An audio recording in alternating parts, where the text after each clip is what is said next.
اعوذ باللہ من الشیطان الرجیم بسم اللہ الرحمن الرحیم۔ خواتین و حضرات، ہم سورہ بنی اسرائیل کی آیت 68 سے درس کی ابتدا کر رہے ہیں۔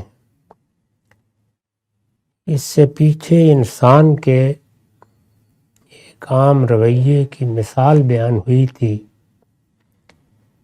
جس میں یہ بتایا گیا تھا کہ ہزاروں ٹن کے وزنی جہاز جو سمندر کا سینہ چیرتے ہوئے چلتے ہیں، سب خدائی کے حکم سے چلتے ہیں، اور یہ اہتمام خدا نے کیا ہے تو اسی لیے کیا ہے کہ انسان اس کا فضل تلاش کرے اور اس پر اس کا شکر گزار ہو۔ لیکن انسان کا المیہ یہ ہے کہ جب وہ طوفان میں گر جاتا ہے تو اسے خدا یاد آ جاتا ہے، مصیبت یا تکلیف آتی ہے تو پھر وہ پروردگار کی طرف رجوع کرتا ہے، وہ گزر جاتی ہے تو ویسا ہی ناشکرہ ہو جاتا ہے۔ اس کے بعد انذار کے اسلوب میں فرمایا، افامنتم من یخسف بکم جانب البر او یرسل علیکم حاصبا ثم لا تجدوا لکم وکیلا۔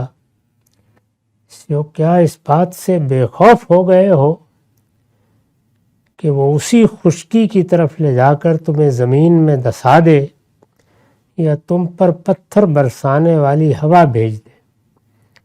یعنی اگر سمندر سے بچ کے باہر آ گئے ہو تو کیا خشکی میں آ کر اس کی گرفت سے بچ گئے ہو؟ وہاں اگر موجیں تھیں اور طوفان تھا اور تلاطم تھا تو اس کی قوتوں میں یہاں بھی بے پناہی ہے۔ وہ ہواؤں کو چھوڑ دے گا تو وہ زمین کو الٹ پلٹ کے کچھ سے کچھ کر دیں گی، اور زلزلوں کو حکم دے گا تو وہ سب کچھ ہلا ماریں گے، اور وہ آندھی اور طوفان اٹھا لائے گا تو کون اس کا ہاتھ پکڑ سکتا ہے؟ یہ توجہ دلائی ہے کہ ایک حالت سے نکل کر دوسری حالت میں جاتے ہو تو کیا یہ خیال کر لیتے ہو کہ تم اس کی گرفت سے بچ گئے ہو جو زمین و آسمان کا خالق ہے؟ سوچو، تو کیا اس بات سے بے خوف ہو گئے ہو کہ وہ اسی خشکی کی طرف لے جا کر تمہیں زمین میں دسا دے یا تم پر پتھر برسانے والی ہوا بھیج دے؟ فرمایا ثم لا تجدوا لکم وکیلا، پھر تم کسی کو اپنا کارساز نہ پاؤ۔ اگر سمندر میں کوئی ہاتھ پکڑنے والا اس کے سوا نہیں ہے تو ساحل پر جا کر بھی وہی ہاتھ پکڑے گا، اور خشکی کے سفروں میں بھی وہی ہاتھ پکڑے گا، اور زمین پر رہتے ہوئے بھی وہی کارساز ہے۔ جب وہ گرفت کرنے پر آ جائے تو پھر تم کسی کو کارساز نہیں پاؤ گے۔ ام امنتم ان یعیدکم فیہ ثم تارۃ اخری فیرسل علیکم کاسفا من الریح فیغرقکم بما کفرتم۔ یا اس سے بے خوف ہو گئے ہو کہ تمہیں دوبارہ سمندر میں لے جائے، پھر تم پر ہوا کا سخت طوفان بھیج دے اور تمہاری ناشکری کے بدلے تم کو غرق کر دے؟ یعنی سمندر سے نکل کر خشکی میں آ گئے تو کیا اس کی گرفت سے بچ گئے؟ اور اگر خشکی میں آ گئے تو کیا سمندر میں دوبارہ جانے کے راستے بند ہو گئے؟ تمہیں اسی دنیا میں جینا ہے، یہاں نشیب و فراز ایسے ہی رہیں گے۔ اس میں سمندر بھی خدا کی گرفت سے باہر نہیں ہے، اور بر و صحرا بھی خدا کی گرفت سے باہر نہیں ہے۔ ادھر بھی اسی کی بادشاہی ہے اور ادھر بھی اسی کی بادشاہی ہے۔ پھر یہ کیسے خیال کر لیتے ہو کہ ایک جگہ سے نکل آئے ہو تو اب کوئی تمہیں پکڑنے والا نہیں ہے؟ ہر جگہ وہی ہے۔ ثم لا تجدوا لکم علینا بہ تبیہ، پھر تم اپنے لیے کوئی ایسا حمایتی نہ پاؤ جو اس پر ہمارا پیچھا کرنے والا ہو۔ یعنی اگر ہم خشکی میں آ کر گرفت کریں گے تو کیا سمندر کا کوئی دیوتا پیچھے آئے گا اور آ کر تمہیں بچا لے جائے گا؟ اور اگر سمندر میں گرفت کریں گے تو کیا خشکی کا کوئی بادشاہ آئے گا اور وہ آ کر تمہیں نکال لے جائے گا؟ اگر گرفت ہماری ہے تو پھر ہم ہی بچانے والے ہیں۔ اس دنیا میں جو کچھ ہوتا ہے ہمارے اذن سے ہوتا ہے، کوئی چیز بھی ہماری گرفت سے بالاتر نہیں ہے، اور جن کو تم بڑی حیثیت دیتے ہو وہ خود بھی ہمارے محتاج ہی ہیں۔ تو یہ توجہ دلائی، اور اس کے بعد وہی مضمون آگے بڑھا۔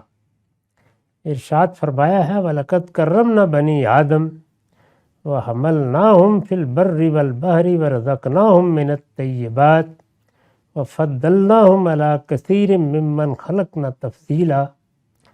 ہم نے بنی آدم کو عزت بخشی ہے۔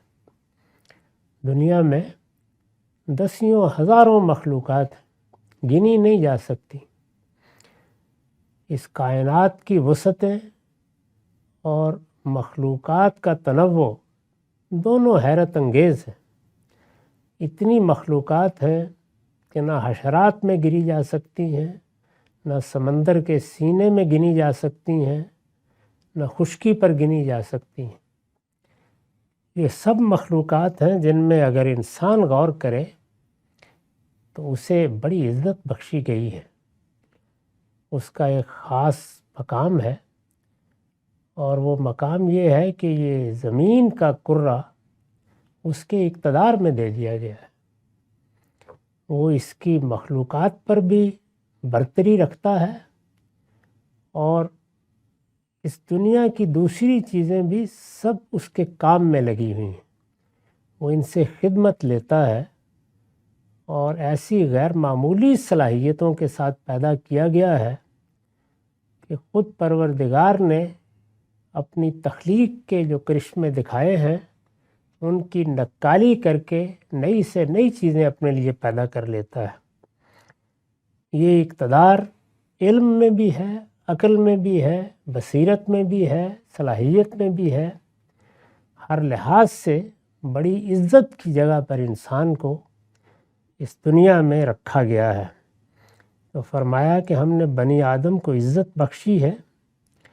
وَحَمَلْنَاهُمْ فِي الْبَرِّ وَالْبَحْرِ، اور خشکی اور تری میں ان کو سواری عطا فرمائی ہے۔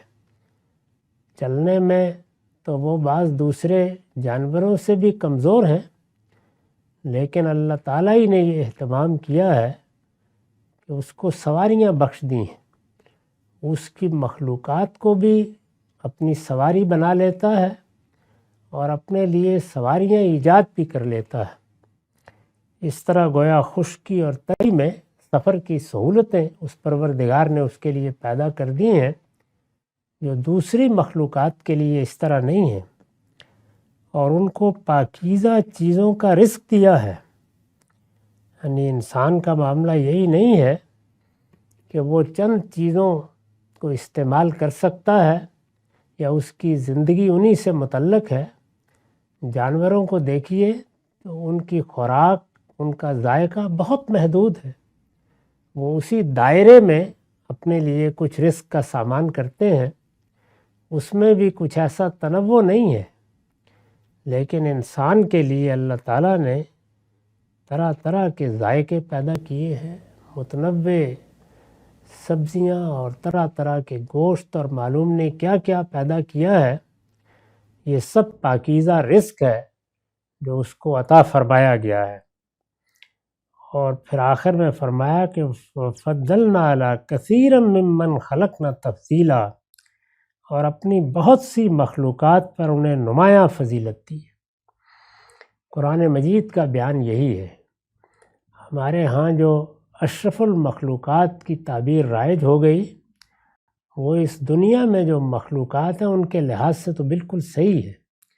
یعنی وہ مخلوقات جو ہمارے سامنے ہیں، جنہیں ہم دیکھتے ہیں، جن سے ہمارا واسطہ رہتا ہے، ان میں انسان بالاتر ہے، ان پر اس کو فضیلت حاصل ہے۔ لیکن قرآن مجید تو اللہ تعالیٰ کی سب مخلوقات کے حوالے سے بات کرے گا تو وہاں یہ نہیں کہا کہ سب پر فضیلت دی ہے، یہ فرمایا ہے کہ اپنی بہت سی مخلوقات پر انہیں نمایاں فضیلت دی ہے۔ چنانچہ فرشتوں کے بارے میں معلوم ہے کہ وہ انسان کے مقابلے میں بڑی غیر معمولی مخلوق ہے، ان کو اللہ کے ہاں بھی بڑا تقرب حاصل ہے، ان کی ذمہ داری کی نوعیت بھی بڑی غیر معمولی ہے، ان کو ملائے اعلیٰ تک رسائی ہے، اور ان میں جبریل امین جیسی ہستیاں ہیں جن کے بارے میں اگر قرآن مجید کو پڑھیں تو معلوم ہوتا ہے کہ وہ مطاع ثم امین ہے۔ اسی طرح جنات کو بھی خلقت کے لحاظ سے برتری حاصل ہے، ان کو بھی ارادہ و اختیار دیا گیا ہے، وہ بھی امتحان سے گزر رہے ہیں، ان کے لیے بھی جنت اور دوزخ ہے۔ تو یہ برتر مخلوقات ہیں، لیکن اس دنیا میں جو مخلوقات مرئی مخلوقات کی حیثیت رکھتی ہیں، جنہیں ہم دیکھ سکتے ہیں، جن سے ہمارا واسطہ پڑتا ہے، ان سب میں انسان یقیناً اشرف المخلوقات ہے۔ تو یہاں فرمایا کہ ہم نے اس کو بہت سی مخلوقات پر نمایاں فضیلت دی ہے۔ اس پر میں نے لکھا ہے کہ انسان کو دوسری مخلوقات پر فضیلت یقیناً حاصل ہے، مگر یہ فضیلت کلی نہیں ہے۔ آیت سے واضح ہے کہ بعض مخلوقات انسان پر بھی فضیلت رکھتی ہیں، یعنی یہ بتا دیا ہے کہ ایسا نہیں ہے کہ اللہ تعالیٰ کی ساری مخلوقات انسان سے نیچے ہیں، بہت سی مخلوقات انسان سے نیچے ہیں، بہت سی مخلوقات پر انسان کو برتری حاصل ہے، اور جس طرح کہ میں نے عرض کیا، خاص طور پر اس دنیا کی مخلوقات، مرئی مخلوقات، وہ جنہیں ہم دیکھ سکتے ہیں، جن سے ہمارا واسطہ پڑتا ہے، ان پر یقیناً برتری حاصل ہے۔ ہم نے بنی آدم کو عزت بخشی ہے اور خشکی اور تری میں ان کو سواری عطا فرمائی ہے، اور ان کو پاکیزہ چیزوں کا رزق دیا ہے، اور اپنی بہت سی مخلوقات پر انہیں نمایاں فضیلت دی ہے۔ اب گویا اتنا مضمون اس کے بعد مقدر ہے کہ اس پر بھی وہ ناشکری کرتے، یعنی عزت دی، وقار دیا، دنیا کا اقتدار دیا، زمین کا خلیفہ بنایا، سواریاں عطا فرمائی، ایسی سہولتیں دیں جن کا دوسری مخلوقات تصور بھی نہیں کر سکتی۔ اس کو جو وجود دیا ہے وہ بھی دوسری مخلوقات کے مقابلے میں دیکھا جائے تو غیر معمولی صلاحیتیں رکھتا ہے، اور جو اس کو شخصیت دی گئی ہے وہ تو سراسر عقل ہے، اس کے پاس علم حاصل کرنے کے بے پناہ ذرائع ہیں، وہ اپنا علم بڑھا سکتی ہے، وہ ایک اخلاقی وجود ہے، اس کو حصے جمالیات دی گئی ہے، وہ قدرت کا ایک شاہکار ہے۔ اتنی غیر معمولی حیثیت انسان کو دی گئی ہے، تو یہ اس لیے دی گئی تھی کہ وہ اس کو اللہ کی عنایت سمجھے، اس پر اللہ کا شکر گزار ہو۔ اللہ تعالیٰ نے قرآن مجید میں یہ تعلیم جگہ جگہ دی ہے کہ جو کچھ تمہیں مل جائے اس پر شکر ادا کرنے والے بنو۔ اس کے یہ معنی نہیں ہے کہ انسان کے لیے جو دوسری قابل حصول چیزیں ہیں وہ ان کی جدوجہد نہ کرے، ضرور کرے، لیکن اللہ کا شکر ادا کرتے ہوئے وہ شکر ادا کرے گا کہ یہ جو کچھ ملا ہے یہ میرے رب کی عنایت ہے، یہ اس کا کرم ہے، یہ اس نے مہربانی فرمائی ہے۔ تو فرمایا لازیدنکم، پھر میں اور بھی دوں گا، میں زیادہ دوں گا۔ اللہ تعالیٰ کا یہی قانون ہے، اس کو اسی طرح قرآن نے بیان کیا ہے کہ وَلَئِن شَكَرْتُمْ لَأَزِيدَنَّكُمْ، تم میرے شکر گزار ہوگے تو میں اس میں اضافہ کروں گا۔ انسان کو دولت ملتی ہے، انسان کو علم حاصل ہوتا ہے، انسان کو شہرت ملتی ہے، انسان کو عزت اور وقار دیا جاتا ہے۔ اسی طرح قوموں کا معاملہ ہے، ان کو اقتدار ملتا ہے، ان کو بعض اوقات دنیا میں تفوق حاصل ہوتا ہے۔ یہ سب چیزیں اللہ کی نعمت ہیں۔ ان نعمتوں پر انسان کا رویہ انفرادی طور پر بھی اور اجتماعی حیثیت سے بھی شکر گزاری کا ہونا چاہیے۔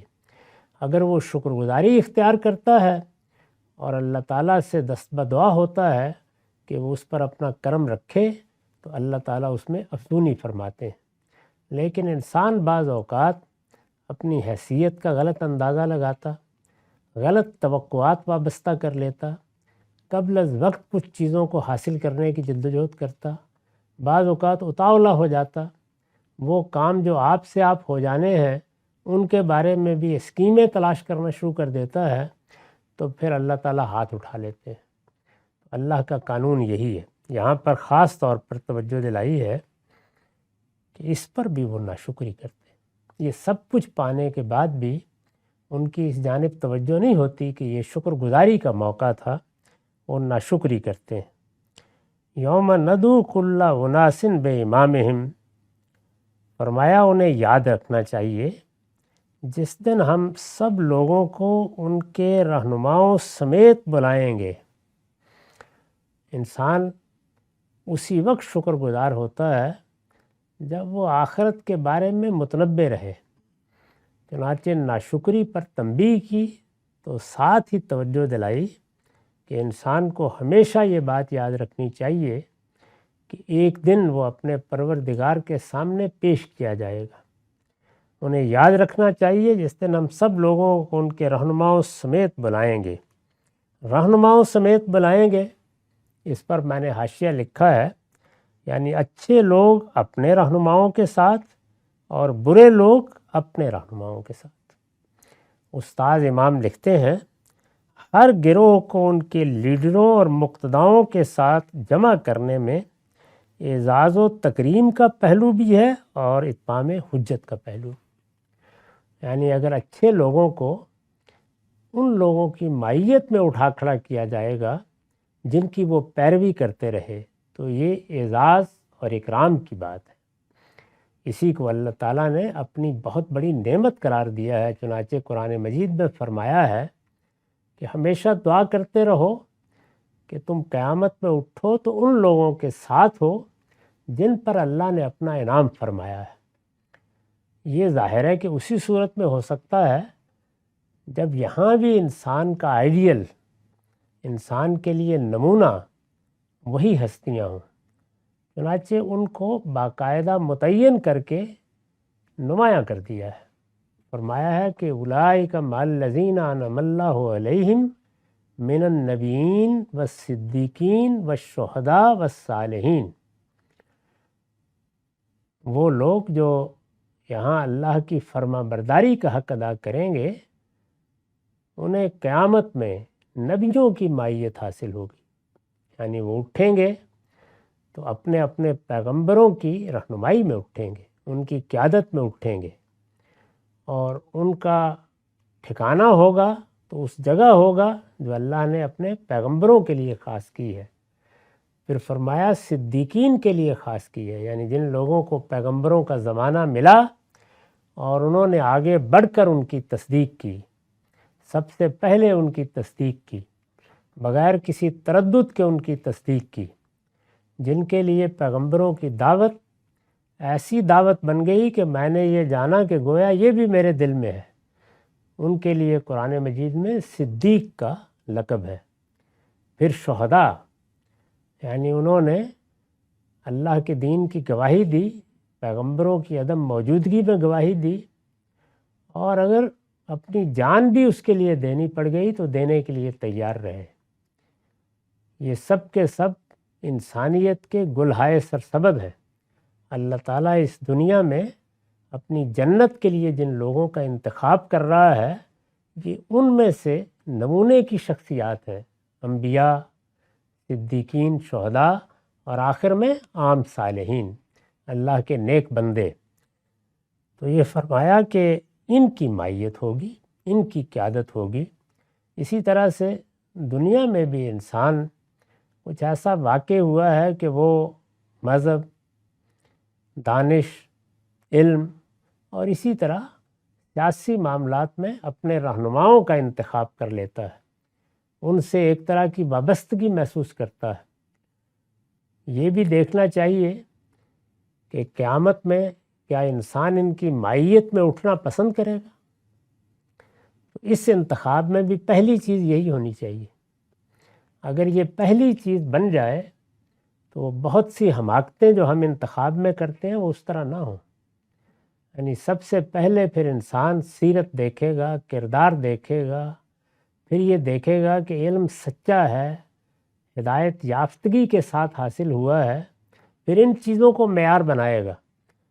اختلافات، اتفاقات تدابیر میں ہوں گے، وہ ہوتے رہتے ہیں۔ علم میں بھی زاویہ نظر کا اختلاف ہوتا رہتا ہے، لیکن مجموعی حیثیت سے وہ کیا شخصیات ہیں جن کو ہم نے اپنا پیشوا بنایا، جن کو ہم نے رہنما بنایا، جن سے ہم نے اپنی امیدیں وابستہ کیں، خواہ علم میں کیں، خواہ مذہب میں کیں، خواہ سیاست میں کیں، تو یہ فرمایا کہ انہی کی مائیت میں اٹھو گے۔ تو گویا رہنماؤں کا انتخاب خواہ وہ علم کے لیے ہو، دانش کے لیے ہو، یا دنیوی زندگی کی بہتری کے لیے جس میں سیاست، معیشت اور معاشرت کے میدان آتے ہیں، یہ فیصلہ کن ہو جائے گا کہ انسان کدھر جا رہا ہے۔ اس انتخاب کے بڑے غیر معمولی اثرات انسان پر ہوتے ہیں۔ تو خاص طور پر یہ کہا کہ یہ جتنے رہنما ہیں جنہوں نے تمہاری رہنمائی کی اور اپنے آپ کو تمہارا رہنما بنا کے پیش کیا، انہی کی مائیت میں اٹھو گے، اس لیے کہ یہ ممکن نہیں ہے کہ انسان اپنے لیے علم میں، دانش میں، مذہب میں، اخلاق میں اور اسی طرح سیاست و معیشت میں رہنماؤں کا انتخاب کرے اور ان کی سیرت، ان کا کردار، ان کے اسالیب تو اس پر اثر انداز نہ ہو۔ یہ انسان کے ساتھ ناگزیر چیز ہے۔ اس کو احساس بھی نہیں ہوتا کہ کب اس کے دیکھنے، سوچنے، سمجھنے کے اسلوب پر اس کی محبوب شخصیات کا غلبہ ہوتا جا رہا ہے۔ اس لیے ہمیشہ اس انتخاب میں محتاط رہنا چاہیے۔ اس جانب توجہ دلائی ہے کہ یاد رکھو جس دن ہم سب لوگوں کو ان کے رہنماؤں سمیت بلائیں گے۔ اور دوسرا پہلو اتمام حجت کا، یعنی وہ لوگ جنہوں نے غلط لیڈروں کا انتخاب کیا، غلط رہنماؤں کا انتخاب کیا اور یہاں یہ خیال کرتے رہے کہ ہم نے تو بازی پالی ہے اور ان کے قصیدے پڑھتے رہے، قیامت کے دن فضیلت میں بھی دونوں شریک ہوں گے، اور اس طرح گویا حجت پوری ہو جائے گی کہ یہی وہ لوگ تھے جنہوں نے تمہاری رہنمائی فرمائی، اور یہی لوگ تھے کہ جن کو تم نے انتخاب کیا اپنی رہنمائی کے لیے۔ اتقیاء کے لیڈر تو یہ دیکھیں گے، یعنی جو نیک لوگوں کے لیڈر ہیں وہ تو یہ دیکھیں گے کہ الحمدللہ جس اعلائے کلمت اللہ کے لیے انہوں نے بازیاں کھیلیں اس کا انجام اس شاندار صورت میں سامنے آیا، اور اشرار کے لیڈر اپنی کارستانیوں کے انجام دیکھیں گے اور ان کی پیروی کرنے والے ان پر لعنت بھیجیں گے، اور ان کے لیے جیسا کہ دوسرے مقام میں تصریح ہے دونے عذاب کا مطالبہ کریں گے۔ دوسری جگہوں پر بیان ہوا ہے کہ ان کے بارے میں ان کے پیرو یہ کہیں گے کہ یہی تھے جنہوں نے ہمیں گمراہ کیا، شرک کی تعلیم دینے والے بھی یہی تھے، مشرکانہ توہمات میں مبتلا کرنے والے بھی یہی تھے، لوگوں پر تہمتیں لگانے پر اکسانے والے بھی یہی تھے، جھوٹ کی تبلیغ کرنے والے بھی یہی تھے، تو اب ان کے لیے دونا عذاب ہونا چاہیے۔ تو یہ فرمایا کہ سب کے لیے دونا ہی ہے۔ اب تو تم سب اس پروردگار کے حضور میں آ گئے ہو جہاں انصاف ہی انصاف ہے۔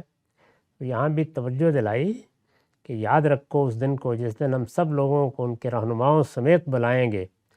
فَمَنْ أُوتِيَ كِتَابَهُ بِيَمِينِهِ فَأُولَٰئِكَ يَقْرَؤُونَ كِتَابَهُمْ وَلَا يُظْلَمُونَ فَتِيلًا۔ پھر جن لوگوں کو ان کا نامہ اعمال ان کے دائیں ہاتھ میں پکڑایا جائے گا وہی اپنا نامہ اعمال خوشی سے پڑھیں گے، یعنی وہ دیکھ رہے ہوں گے اچھا یہ مل گیا، اللہ نے اس بات کو قبول کر لیا، ہماری یہ خطائیں معاف ہو گئیں، دیکھیے یہاں پر تو کیا کیا نعمتیں ہمارے لیے ہیں۔ تو ان کا نامہ اعمال ان کو دے دیا جائے گا اور وہ دیکھ سکیں گے کہ وہ کامیابی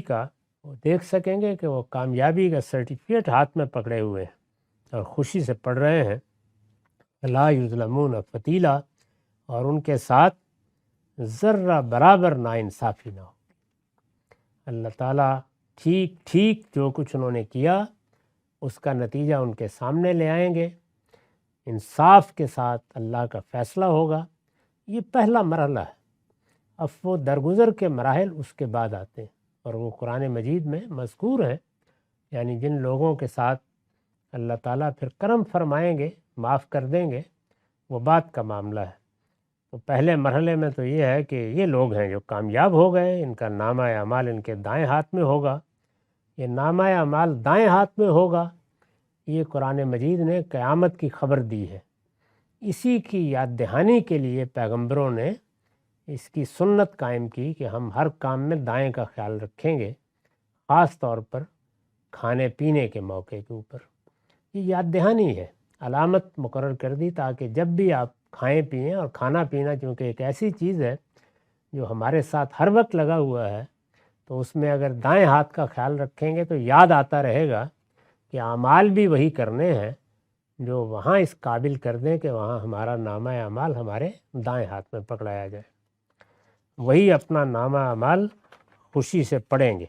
اس پر میں نے لکھا ہے، اصل الفاظ ہے فَأُولَٰئِكَ يَقْرَؤُونَ كِتَابَهُمْ، ان میں فعل اپنے حقیقی معنی میں استعمال ہوا ہے، یعنی اگر لفظی ترجمہ کیجئے تو یہ ہے کہ وہی ہیں جو اپنا نامہ اعمال پڑھیں گے، تو پڑھیں گے نہیں بلکہ خوشی سے پڑھنا، مسرت سے پڑھنا، سرور کے عالم میں پڑھنا، یعنی ان کے لیے گویا یہ ایک کامیابی کی ضمانت ہوگی کہ نامہ اعمال دائیں ہاتھ میں مل گیا۔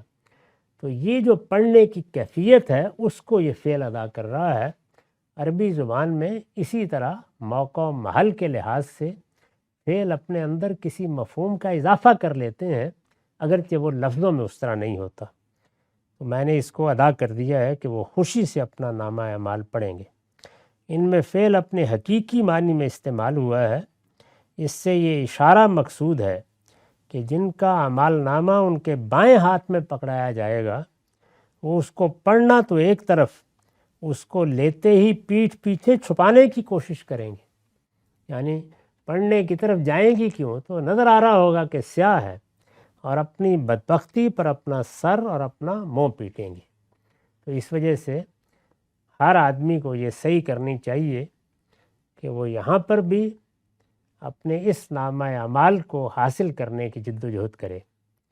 ارشاد ہوا وَمَنْ كَانَ فِي هَٰذِهِ أَعْمَىٰ فَهُوَ فِي الْآخِرَةِ أَعْمَىٰ وَأَضَلُّ سَبِيلًا، اس کے برخلاف جو اس دنیا میں اندھے بنے رہے وہ آخرت میں بھی اندھے اور راستے سے بہت دور پڑے ہوئے ہوں گے۔ ظاہر ہے کہ پہلے میں اندھے کا لفظ حقیقی معنی میں استعمال نہیں ہوا، بلکہ اس مجاز کو بیان کرتا ہے کہ وہ اگرچہ آنکھیں رکھتے تھے لیکن انہوں نے حقائق کو نہیں دیکھا، ان کے گرد و پیش میں اس پروردگار کی نشانیاں تھیں لیکن ان کو نظر نہیں آئیں۔ تو وہاں پر بھی یہی صورتحال ہوگی، یعنی وہاں کا اندھا پن بھی ان آنکھوں کا اندھا پن نہیں ہوگا، بلکہ وہاں بھی وہ ایسے لگے گا کہ جیسے ہر چیز ان کے لیے دھندلا گئی۔ یہ ذہن میں ہوگا کہ جس وقت انسان اپنا برا انجام دیکھتا ہے یا بڑی خطرناک صورتحال سے دوچار ہوتا ہے یا کوئی خوف کی صورت آتی ہے یا شرمندگی کا موقع آتا ہے، حقیقت کھل جاتی ہے، تو وہ پھر آنکھیں موندنے کی کوشش کرتا ہے، وہ نہیں چاہتا کہ ان حقائق کو دیکھے۔ یہ اس کا بیان ہے کہ وہاں بھی اسی طرح اندھے بن جائیں گے، یہاں حقائق کے مقابلے میں اندھے بنے رہے اور وہاں حقیقت اپنی آخری شکل میں سامنے آ جائے گی تو اس کو دیکھنے سے گریز کر رہے ہوں گے، اس سے دائیں بائیں منہ موڑ رہے ہوں گے، آخرت میں بھی اندھے اور راستے سے بہت دور پڑے ہوئے ہوں گے۔ اس پر حاشیہ میں نے لکھا ہے یعنی اس راستے سے، فرمایا نا کہ راستے سے بہت دور پڑے ہوئے ہوں گے، یعنی اس راستے سے جو ان کو ان کی منزل مقصود تک لے جا سکتا تھا۔ قرآن مجید نے یہ بتایا ہے کہ وہاں پر ہر شخص دیکھ رہا ہوگا کہ یہ راہ ہے جو سیدھی جنت کی طرف جاتی ہے، یہ دروازہ ہے، تو جنت کے دروازے بھی نظر آ رہے ہوں گے اور جہنم بھی دہکتی ہوئی سامنے ہوگی۔ تو اس موقع پر منزل مقصود کی رہنمائی اللہ کی روشنی کرے گی، اللہ کی رحمت کرے گی، اور وہ نامہ اعمال کرے گا جو دائیں ہاتھ میں پکڑایا جائے گا، تو یہ منزل مقصود ہوگی، یعنی اس راستے سے جو ان کو ان کی منزل مقصود تک لے جا سکتا تھا۔ اس کے مقابل میں جن لوگوں نے اپنی آنکھیں کھلی رکھیں اور خدا کی نشانیوں سے فائدہ اٹھایا، وہ اپنی منزل کو پورے دن کی روشنی میں دیکھیں گے اور بغیر کسی رکاوٹ کے شاداں و فرحاں اس تک پہنچ جائے، یعنی ان کے لیے تو گویا اٹھے تو ہر چیز روشن، راستے نمایاں، سامنے کھلے ہوئے دروازے، پہلے ہی مرحلے پر فرشتوں کے استقبال سے معلوم ہو جائے گا کہ یہ ہماری منزل ہے، اور پھر نامہ اعمال ہاتھ میں پکڑایا جائے گا تو گویا مسرت اور خوشی کا کوئی ٹھکانہ ہی نہیں ہوگا، اپنی منزل کو دیکھیں گے تو نہال ہو جائیں گے۔ تو یہ ارشاد فرمایا کہ اس کو یاد رکھو، اصل کامیابی یہ ہے، اس دنیا میں جس چیز کی تیاری کرنی چاہیے وہ یہ روشنی ہے، وہ یہ منزل مقصود ہے، باقی سب کچھ تو عارضی اور امتحان کے لیے ہے، آئے گا چلا جائے گا۔ اقول قولی ھذا واستغفر اللہ لی ولکم۔